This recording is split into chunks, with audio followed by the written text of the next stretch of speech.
जय हिंद जय महाराष्ट्र मध्ये आपलं सर्वांचं हार्दिक स्वागत सुस्वागतम. आज आपल्या सोबत आहेत ब्रेस्ट कॅन्सर मेमोरियल ट्रस्टचे अध्यक्ष, सामाजिक बांधिलकी जपणारे आदरणीय राजेंद्रजी व्यास साहेब आपल्या सोबत आहेत. त्यांचा जन्मदिवस आहे आणि जन्मदिवसाच्या भरभरून शुभेच्छा देण्यासाठी भारतीय जनता पार्टीचे ज्येष्ठ नेते आदरणीय सुरेश अप्पा कुटे साहेब, चक्रधरजी लांडे साहेब, निवृत्ती देशमाने साहेब या ठिकाणी आलेले आहेत आणि आपण संवाद करतोय. भाऊसाहेब, आज आपला जन्मदिवस आहे, भरभरून शुभेच्छा मिळत आहेत, सामाजिक बांधिलकी खूप आहे, काय सांगणार आजच्या दिनी जनतेला?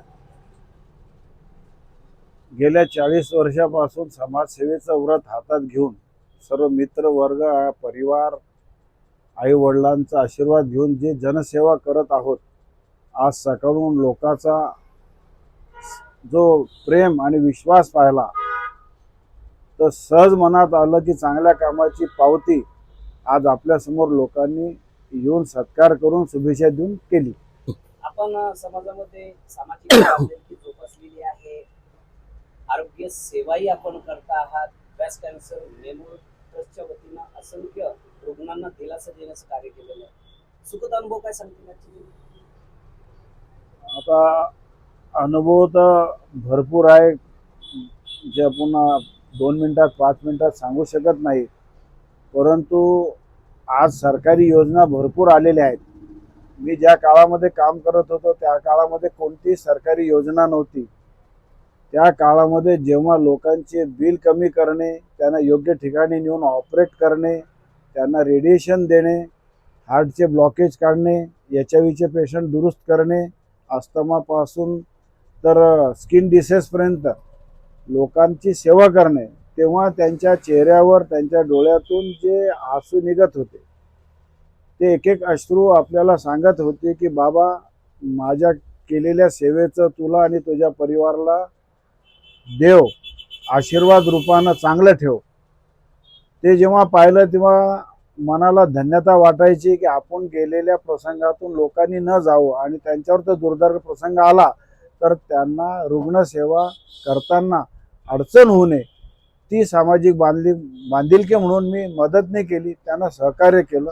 तेच त्याच्या मागची माझी भावना आहे. उदाहरण भरपूर आहेत. एकदा मी सुरतला जाताना धुळे शहरामध्ये थांबली बस, तर एका ठिकाणी जेवत होतो तेव्हा 2 माऊली आल्या आणि त्यांनी माझ्या पाया पडले. तर मी उभा राहिलो, म्हटलं माझ्यापेक्षा वयानं आपण मोठे असताना माझे पाया का पडले? तर त्यांनी सांगितलं की आजच्या 10 वर्ष अगोदर माझ्या आईला आपल्यामुळे किडनी मिळाली, आजचं जेवण आम्ही देणार आहे, याचं बिल आम्ही देऊ, आम्ही गरीब आहेत. मी म्हटलं तुम्ही काय करता? तर म्हणे आम्ही या भागामध्ये जे कॉन्ट्रॅक्टर आहेत ते महाराष्ट्रामध्ये कॉन्ट्रॅक्ट घेतात आणि त्यांच्या बिल्डिंगमध्ये राहून ते बिल्डिंग पूर्ण करून दुसऱ्या बिल्डिंगमध्ये जातो. जेव्हा तुटक्या फुटक्या घरात राहणाऱ्या माणसानं नवीन बिल्डिंग बांधून देणारा प्रामाणिक प्रयत्न करत असताना माझ्यासारख्या माणसाला छोटीशी भेट त्या काळात 101 रुपये हातात देऊन माझं जेवणाचं बिल त्यांनी दिलं. तर मला असं वाटतं माझ्या 40 वर्षामध्ये केलेल्या सामाजिक कार्याचे जितके पुरस्कार मिळाले त्याच्यापेक्षा सर्वात मोठा पुरस्कार होतं एका सामान्य माऊलीनं असामान्य त्या काळात वाटणारे 101 रुपये आपल्या श्रमाचे मला दिले. आपण गोसेवा सुद्धा करतात, त्याबद्दल काय सांगतील? गोसेवा हा तसा फार मोठा विषय आहे आणि आपण सर्व शेतकरी वर्ग आहात.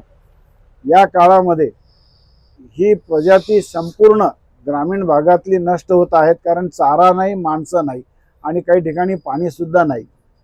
तेव्हा आपल्या ऋषीमुनीनं, आपल्या मोठ्या वडील धारी माणसानं, सनातन धर्मानं आपल्याला सांगितलंय की गोवामध्ये 33 कोटी देव आहेत, तिच्या सानिध्यात राहिल्यानं कोणत्या प्रकारचा रोग होत नाही. तेव्हा आज माझ्या जन्मदिवसाला मी एवढी विनंती आपल्याला करेल, आपण कुठेही असाल तर जन्मदिवस असो, आईवडिलांचा स्मरण दिवस असो, त्या खर्चातून काही खर्च काढून आपण गोसेवेला दानरूपी, औषधी रूपी, चारा रूपी जर मदत केली तर ते सर्वात मोठं पुण्य होईल असं मला वाटतं. आणि तेच काम मी आज सकाळी 5:30 वाजता त्या 118 गाईबरोबर त्यांना 14 प्रकारचा भाजीपाला देऊन आपल्या भाषेमध्ये बफे त्यांच्याबरोबर घेतलं. त्यामुळे माझी सर्वांना कळकळी विनंती आहे की सायंटिफिकली गोमातेचं गोमित्र, गोबर आणि दूध हे ज्याप्रमाणे आरोग्यासाठी महत्त्वाचं आहे, तिचं गोपालन आणि संवर्धन सुद्धा महत्त्वाचं आहे. तर आपण सुद्धा आज माझ्यासारख्या कोणत्याही कार्यकर्त्याला आर्थिक मदत न करता गोसंवर्धन करावं, जेणेकरून भारतीय संस्कृती आणि भारताचं जुनं सायन्स आरोग्याच्या रूपाने जिवंत राहील. आपण गोरगरीब विद्यार्थ्यांसाठी शाळा जी आहे त्या संदर्भामध्येही कार्य करता असं आम्हाला कळतं. त्या बाबतीमध्ये काय सांगता? ते हे कार्य फार मोठं आहे आणि मला वाटतं आपण केलेल्या कार्याची उजळणी आपण करू नये असं मला वाटतं. तरी मी माझ्या वयाच्या 22व्या वर्षापासून सावित्रीबाई फुले दत्तक योजना राबवत आहे, पुस्तकाच्या रूपामध्ये, कपड्याच्या रूपामध्ये, काही शाळेमध्ये. आज मी तुम्हाला अशी विनंती करतो की ज्या ग्रामीण भागातल्या जिल्हा परिषदच्या किंवा नगरपालिकेच्या शाळा असतात, तिथे जे गरीब विद्यार्थी येतात, सकाळी तुम्ही जाऊन पहा की आपल्या मुलाच्या अंगावर आपण स्वेटर घालतो आणि तो गरिबाचा लहान मुलगा तुटक्या फुटक्या कपड्यामध्ये, त्याची आई रुमाल कानाला बांधून, पायात त्याच्या चप्पल नसताना शाळेत पाठवते. त्या मुलांना स्वेटर द्या, चप्पल द्या, आणि कानाला बांधायला चांगला मफलर द्या. आणि जे होतकरू मुलं आहेत त्या मुलांना शिक्षणासाठी पैसा द्या. सध्याच्या शिक्षण व्यवस्थेमध्ये साधारण माणूस पैसा लावू शकत नाही. प्रतिभा आहे पण प्रतिमेमध्ये रूपांतर होतो कारण घरी पैसा नाही आहे. तर प्रतिभा संपन्न विद्यार्थ्यांना आपण स्वतःहून जर मदत केली, शिकवणीच्या रूपामध्ये, पुस्तकाच्या रूपामध्ये, देणाऱ्या भारताचं कल्याण होईल असं मला वाटतं. नुकतंच मी माझ्या 100व जे कॅम्प घेतलं त्याचं नाव होतं ज्ञानयज्ञ. चिखली तालुक्यामध्ये मी 10वीच्या विद्यार्थ्यांचं 4500 मुलांचे पेपर्स घेतले, त्यांची परीक्षा घेतली. त्याच्यातून 24 मुलं अशी मिळाली की त्यांना आम्ही आजपर्यंत NTA GIT ज्या परीक्षेमध्ये त्यांना आमच्याकडून पुस्तक आणि शिकवणी लागते त्या मुलांना आम्ही देत आहोत. आणि या KK चॅनलद्वारे मी पुन्हा तुम्हाला आव्हान करतो की आपल्याकडे असे प्रतिभासंपन्न मुलं असतील, त्यांना शिक्षणासाठी पैसा आणि चांगल्या गुरुजनाची आणि चांगल्या मार्गदर्शनाची आवश्यकता असेल तर त्यांना सुद्धा आम्ही ती व्यवस्था पुरवू शकतो. आपण आमच्याशी संपर्क करावा. अशीच आपली सामाजिक बांधिलकी वाढत जावो ही सदिच्छा आम्ही जन्मदिनी आपणास देतो. आप्पासाहेब, आपण आणि राजू भाऊ खूप जवळचे मित्र आहात. एकमेकांच्या सुख दुःखामध्ये आपण असता. आणि काय सांगणार आजच्या दिनी राजू भाऊ बद्दल? सर्वप्रथम आदिमाय शक्ती रेणुका मातेला नमस्कार करतो. श्री संत समर्थ घाटकेश्वर बाबा यांना नमस्कार करतो. आमचे जिवलग मित्र राजेंद्रजी व्यास यांचा जन्मदिन आहे आणि या जन्मदिनानिमित्त तुम्ही जो प्रश्न विचारला, एका नाण्याच्या दोन बाजू, एका नाण्याला दोन बाजू असल्याशिवाय नाणं कलदार होत नाही. आणि म्हणून हे चलनातलं नाणं आहे, हे खणखण वाचतंय, कारण हे वाचतं फक्त समाजसेवेच्या माध्यमातून. आणि समाजसेवा ही राजभाऊच्या म्हणजे वंश परंपरागत आलेलीच आहे. परंतु या कलियुगामध्ये माणसाला माणूस विसरलेला आहे आणि म्हणून मानव हाच ईश्वराचं रूप आहे हे सतत त्यांच्या आचरणातून आपल्याला पाहायला भेटतं. कारण माझा जोही 1-2 तासाचा त्यांच्याजवळ बैठकीचा योग रोज येतो, त्यातून जे माझ्या डोळ्यानं मी पाहतो आणि त्याचं हृदयामध्ये जे चित्रीकरण होतं,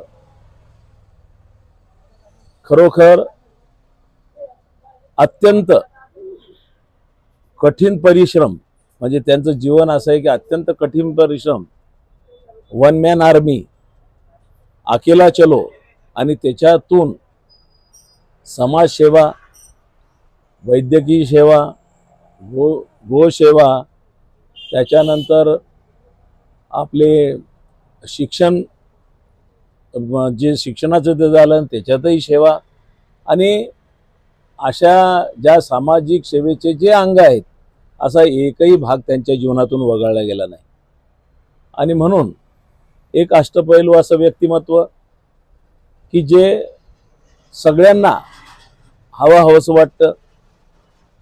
आणि ते कशामुळं की त्यांची जी वागणूक आणि त्यांची जी कार्यपद्धती कार्यशैली दिवसभर ते या 10x10चं दुकान सोडत नाही, पण या 10x10च्या दुकानमधून जे जनसेवेचं काम चालतं, नुसतं फील्डमध्ये जाऊन किंवा कामं करून ते कामं आवश्यकच आहे, परंतु इथं बसून आपला प्रपंच चालवून प्रपंचाकडेही कुठेही दुर्लक्ष नाही आणि सतत मेहनत, वेळ प्रसंगी दिवसभर उपाशी राहून ते हे सगळं काम करत असतात. जेवणाचंही भान राहत नाही, सकाळी आलेला डबा संध्याकाळी तसंच ते घरी घेऊन जातात, हेही आम्ही अनुभवलेलं आहे. आणि म्हणून त्यांना जी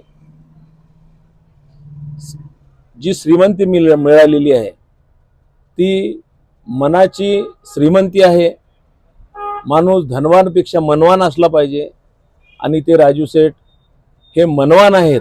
धनवान तो वडिलोपार्जित ते आहेतच, कारण व्यास फॅमिली ही अत्यंत सुशिक्षित धनसंपन्न, आजही त्यांचे ज्या शेत्या आहेत त्या सगळ्या लेआउटमध्ये आलेल्या आहेत, परंतु तरीही त्यांनी या सगळ्या गोष्टीचा त्याग करून त्यांच्या जीवनामध्ये एक स्वतःच्या पायावर उभं राहून आपलं कुटुंब हे ते स्वतः चालवत आहेत. त्याला गोर गरीब माणसाची सेवा करण्याचा योग आला की ते प्रसन्न होतात. सेवेचं व्रत घेतलेलं हे नेतृत्व आहे. आधार देणारा माणूस म्हणजे राजेंद्र व्यास आहे आणि त्या माणसाचा आज जन्मदिवस आहे, म्हणून त्यांना माझ्या कबुतरे परिवारातर्फे अनेक अनेक शुभेच्छा, अनेक अनेक कोटी शुभेच्छा. आणि त्यांचं सतत कार्य हे जनसेवेचं चालत राहो, परंतु माझी त्यांना एकच विनंती की प्रपंचाकडे अजून जे लक्ष घालतात त्याच्यापेक्षा जास्त लक्ष घाला.